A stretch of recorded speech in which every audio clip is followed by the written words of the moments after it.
এই সুমাইয়া, কাজ বাদ দাও, বসো, কথা আছে। কি কথা বলো? তোমাকে খুব এক্সাইটেড লাগতেছে। আরে কাল আমাদের অ্যানিভার্সারি, এই অ্যানিভার্সারি তোমাকে আমি বাইরে নিয়ে গিয়ে সেলিব্রেট করবো, কালকে অবশ্যই রেডি থাকবে।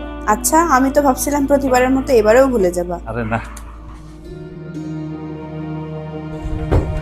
কি ব্যাপার, এত লেট হলো যে আসতে? আরে এলাকা থেকে কিছু বন্ধু আসছে, আমাকে দেখতে পেয়ে আটকাই দিছে, খাওয়া দাওয়া করে আসলাম, এত ক্লান্ত লাগতেছে।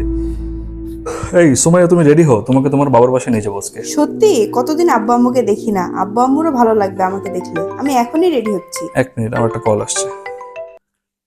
হ্যাঁ ভাই, হ্যাঁ আমি ফ্রি আছি। ও আচ্ছা আচ্ছা, আমি আসতেছি। আচ্ছা, আজকে আর হচ্ছে না রে, তোমাকে এর পরের বার অবশ্যই নিয়ে যাবো। আরে শোনো, তোমাকে তো একটা কথা বলতেই ভুলে গেছি, রাতে তোমার আব্বা আম্মা আসবে, তাড়াতাড়ি আসিও। তাই? আচ্ছা, আমি তাড়াতাড়ি আসবো। আর হ্যাঁ, তুমি আব্বা আমার পছন্দের খাবারগুলো রান্না করে রাখবা। আচ্ছা, আমি সব করে রাখবো। আচ্ছা। এই সুমাইয়া, সুমাইয়া, এই কই আব্বা মা কই?